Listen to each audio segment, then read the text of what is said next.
Students आज का जो मेरा सेशन है वो मैक्रो इकनॉमिक्स को लेकर है। मैक्रो इकनॉमिक्स में आज हम जो बात करने जा रहे हैं ग्रॉस नेशनल प्रोडक्ट के ऊपर बात करेंगे। बेसिकली हम इसके थोड़ा सा डिस्कस कर चुके हैं, लेकिन अब इसको हम थोड़ा डिटेल में डिस्कस करेंगे कि बेसिकली कॉन्सेप्ट होता क्या है। देखें जी स्टूडेंट्स, सिंपल सी बात समझ लेते हैं कि ग्रॉस नेशनल प्रोडक्ट वो होती है कि जिसमें आपका जो भी बाहर से आप अर्निंग करते हो, यानी आपके मुल्क में जो चीज़ प्रोड्यूस हो रही है वो ग्रॉस डोमेस्टिक प्रोडक्ट है, ठीक है। लेकिन अब जब है आपकी अर्निंग हो रही है उस प्रोडक्शन से जो आप इन्वेस्टमेंट में अर्निंग कर रहे हो, इंटरनेशनली अर्निंग कर रहे हो, वो अर्निंग आपकी कंसीडर की जा रही है। किस चीज़ को कंसीडर कर रहे हैं? वो कंसीडर की जा रही है ग्रॉस नेशनल प्रोडक्ट कह सकते हैं। ग्रॉस नेशनल प्रोडक्ट या ग्रॉस नेशनल इनकम भी हम इसको कह सकते हैं कि हमारी ग्रॉस नेशनल इनकम जो है वो कहलाती है ग्रॉस नेशनल प्रोडक्ट। इसको हम इसको हम इस तरह समझ लेते हैं। डिफाइन करने के लिए डेफिनेशन के हवाले से बात कर लेते हैं। तो इसकी डेफिनेशन कुछ इस तरह से बन जाएगी कि हमारे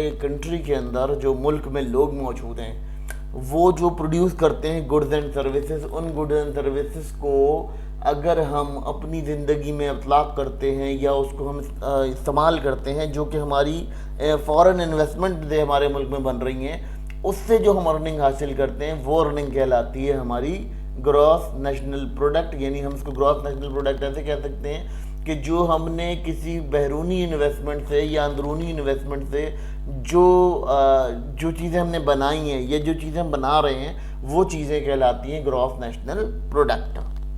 अब इसके जो है कंपोनेंट में बात कर लेते हैं। तो इसके तकरीबन हम जो कंपोनेंट की बात करते हैं तो इसको कुछ कंपोनेंट के अंदर तोड़ा जाता है। पहली कंपोनेंट इसकी होती है कंजप्शन, यानी आपने कितना कंज्यूम किया है, आपकी कंट्री ने कितना कंजप्शन की है। अच्छा, कंजप्शन क्या होती है कि जो एक हाउस होल्ड ने किसी गुड्स एंड सर्विसेज के ऊपर खर्चा किया होता है वो कंजप्शन कहलाती है। फिर उसके बाद बात करते हैं इन्वेस्टमेंट पे। इन्वेस्टमेंट ये होती है कि कोई इन्वेस्टमेंट की गई, कोई स्पेंडिंग की गई, इसलिए कि आपका जो हाउस होल्ड है उसकी गुड एंड सर्विसेज जो है वो गुड एंड सर्विसेज पे कोई ना कोई इन्वेस्टमेंट करता है अपने फ्यूचर को लेकर, ठीक है। फिर उसके बाद गवर्नमेंट स्पेंडिंग होती है, जैसे आपकी सब्सिडीज़ होती हैं, डिफरेंट किस्म की सब्सिडीज़ दी जाती हैं गवर्नमेंट की जानिब से, वो भी आपका जो है वो कंसिडर किया जा सकता है गवर्नमेंट स्पेंडिंग, क्योंकि गवर्नमेंट सब्सिडीज़ देती है, फिर बहुत सारी अपनी जो है ना रिसोर्सेज देती है उस चीज़ को प्रोड्यूस करने के लिए, और फिर गवर्नमेंट अपनी तरफ से बहुत ज़्यादा चीज़ों को डालकर आपके लिए एक क्लियर विजन वादे करती है। तो ये आपके लिए जो है गवर्नमेंट स्पेंडिंग होती है। फिर उसके बाद हम बात कर लेते हैं जी नेट एक्सपोर्ट। नेट एक्सपोर्ट ये होती है कि आपने कोई चीज़ अब्रॉड भेजी, बाहर मुल्क में भेजी, तो उसको जो भेजने की जो कंडीशन है उसको भी हम टोटल करते हैं, सम अप करते हैं, तो हमारे पास GNP आती है, ठीक है। फिर उसके बाद बात कर लेते हैं जी नेट इनकम फ्रॉम अब्रॉड। अगर आप देखें कि बाहर से आप कितना कमा रहे हैं, ठीक है, तो वो जो बाहर से कमाई जो आ रही होती है, यानी आपका जो जैसे कहना चाहिए रेमिटेंस आ रहा होता है, वो रेमिटेंस भी कंक्लूड किया जाता है GNP के अंदर, ठीक है। तो ये तमाम चीज़ें जो है GNP से रिलेट होती हैं और इंटर रिलेट करती हैं ये तमाम चीज़ें। असल में GNP से जो है हम ड्राइव क्या करते हैं, हम ड्राइव करते हैं GNP से ग्रॉस नेशनल प्रोडक्ट से हम जो ड्राइव करते हैं वो ग्रॉस नेट प्रोडक्ट को ग्रॉस नेट प्रोडक्ट यानी नेट नेशनल प्रोडक्ट कह लें आप इसे, या ग्रॉस नेट प्रोडक्ट कह लें। देखिए बेसिकली होता क्या है, कंडीशन क्या होती है कि हमारे पास कोई चीज़ हमने बनाई, वो चीज़ क्या हो रही है, उसकी कुछ ना कुछ वैल्यू डाउन हो रही है, तो हम क्या करते हैं, हम उस वैल्यू को जब उसके अंदर से निकालते हैं तो वो हमारी जो कंडीशन बनती है वो नेट नेशनल प्रोडक्ट बन जाती है। अब वो जो नेट नेशनल प्रोडक्ट है वो क्यों समझाई जा रही है, क्योंकि वो GDP यानी GDP और GNP से ड्राइव की जाती है ये दोनों टर्म्स, तो वो इसीलिए आपको नेट नेशनल प्रोडक्ट जो है वो बहुत ज़्यादा इंपॉर्टेंट होती है। आपको यहाँ कंसेप्चुअल बेसिस पे इसीलिए समझाया जा रहा है कि होता क्या है, बेसिकली आपने कोई मशीनरी लगाई, कोई रोड बनाई, उस पर जो स्पेंडिंग की थी उसमें कोई प्रॉफिट या कोई लॉस की सिचुएशन हुई। अब वो प्रॉफिट और लॉस की जो सिचुएशन हो रही है, वो प्रॉफिट और लॉस की सिचुएशन कैसे क्लैरिफाई की जा रही है, वो क्लैरिफाई ऐसे की जा रही है कि उसको हम NNP के थ्रू क्लैरिफाई कर रहे हैं। यानी हम नेट नेशनल प्रोडक्ट को जब उससे देखते हैं तो हमें पता चलता है कि हमने उससे क्या बेनिफिट्स हासिल किए और क्या उसकी जो है वैल्यू में कमी आई उससे। अब देखिए जिसके फ़वाइद क्या होते हैं, अगर GNP की बात की जाए तो GNP के फ़वाइद क्या होते हैं। पहली चीज़ जो होती है वो इकोनॉमिक इंडिकेटर्स, यानी आपके जो इन्वेस्टमेंट है, कैपिटल स्टॉक है, आपका एक्सपोर्ट है, इंपोर्ट है, ये तमाम एक्टिविटीज़ जो हैं वो इसी थ्रू से, इसी प्रोसेस के थ्रू मालूम की जाती हैं। जब आपको जीएनपी की क्लियर फॉर्मुलेशन होती है, जब आपको पता होता है, तो उस सूरत में आपके पास क्या होता है, आपके पास एक क्लियर विजन मौजूद होता है। तो यहाँ पर भी यही कंडीशन आ रही है, यही कंसेप्ट आ रहा है। फिर उसके बाद अगर हम बात कर लेते हैं दूसरी चीज़ इसमें क्या होती है, लिविंग स्टैंडर्ड। आपका जो लोगों का रिहाइश का मेयार है वो भी इसी जीएनपी से निकलता है, क्योंकि आपका जो रिहाइश का स्टैंडर्ड होता है उसी अकॉर्डिंग आप चीज़ों को यूटिलाइज करते हो, लोगों की चीज़ों को इस्तेमाल करते हो। तो ये तमाम चीज़ें भी आपके लिए बहुत ज़्यादा फार्मूलेटेड होती हैं, बहुत ज़्यादा वाइज करती हैं आपकी चीज़ों को, ठीक है।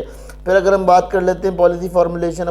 पॉलिसी फार्मूलेशन, आप जब पॉलिसी मेकर्स जब बैठते हैं तो ये तमाम इकोनॉमिक इंडिकेटर्स को देखते हुए और जीएनपी से ही उन इंडिकेटर्स को ड्राइव करके सोचते हैं कि हमें अगली पॉलिसी क्या बनानी है, हमने पिछली पॉलिसी रिकॉर्ड में क्या बनाई थी, उससे हमें क्या इम्पैक्ट मिला, और हम अगली पॉलिसी ऐसी कौन सी ड्रॉ कर सकते हैं जिससे हमारा जो रिजल्ट है वो बेटर वे में जा सके या काम हमारा अच्छी जगह हो सके। तो ये तमाम बातें जो है यहाँ पर जीएनपी की मदद से की जाती हैं, और जीएनपी इसीलिए बहुत ज़्यादा सिग्निफिकेंट होती है इकोनॉमिक इंडिकेटर के लिहाज से। देखिए जी, रियल वर्सेस नॉमिनल जीएनपी में फ़र्क क्या होता है। देखिए, नॉमिनल जीएनपी क्या होती है कि एक चीज़ की प्राइस है 5,000 रुपये की चीज़ बिक रही है मार्केट में, लेकिन क्या करती है गवर्नमेंट, देखती है कि यार इन्फ्लेशन बढ़ रहा है, ये महंगाई हो रही है, तो वो क्या करती है, वो डिफरेंट किस्म की सब्सिडीज़ देती है जो उसकी एक्चुअल वैल्यू के ऊपर जाके प्राइस खड़ी हो जाती है। असल में जो नॉमिनल वैल्यू होती है वो टैक्सेशन वगैरह को, सब चीज़ों को लगा के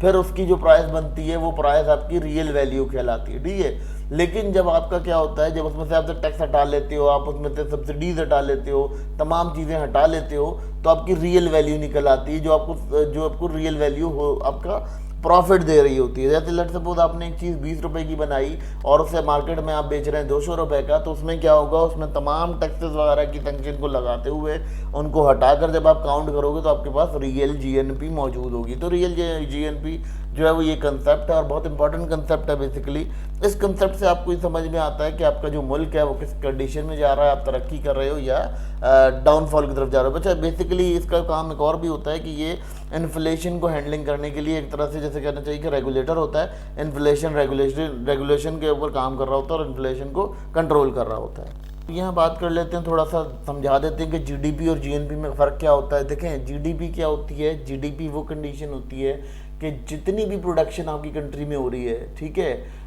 वो प्रोडक्शन काउंट की जाती है जीडीपी में, ठीक है। जितना भी आपने गुड्स प्रोड्यूस किए एक स्पेसिफिक टाइम में, यदि 1 साल 2 साल के अंदर आपने जितनी भी गुड्स अपनी मार्केट में प्रिपेयर किए हैं, वो तमाम चीज़ें जो है वो आपकी कहलाती हैं, क्या किसी चीज़ काउंट की जाती हैं, वो काउंट की जाती हैं आपकी जीडीपी के अंदर। लेकिन जब हम बात करते हैं कि आपके रेजिडेंट्स ने क्या बनाया, आपके मकामी लोगों ने उसमें कितना किरदार अदा किया, या मकामी लोगों को उससे क्या फ़ायदा हुआ, जो भी आपकी इन्वेस्टमेंट हुई हुई थी या कैपिटल स्टॉक आप लेकर आए थे, उससे आपके मकामी लोगों को क्या फ़ायदा हुआ, वो आपकी जीएनपी कहलाती है। तो ये कंसिडरेशन होती है जीडीपी और जीएनपी की। बेसिकली ये इसलिए समझाना बहुत अहम है आप लोगों के लिए, ताकि आप लोगों को ये कंसेप्ट क्लियर हो जाए कि जीडीपी और जीएनपी में डिफरेंस क्या होता है। जीडीपी और जीएनपी दोनों होते थोड़े थोड़े से सेम है, मगर इनमें कुछ चीज़ें बहुत ज़्यादा अलग हो जाती हैं। जैसे अब क्या हुआ कि टोटल प्रोडक्शन कितनी हुई आपकी कंट्री के अंदर, ये तो कंफर्म कर रही है जीडीपी, लेकिन जो जीएनपी है वो क्या कर रही है, वो सिर्फ स्पेसिफिक कंडीशन को दे रही है कि आपके जो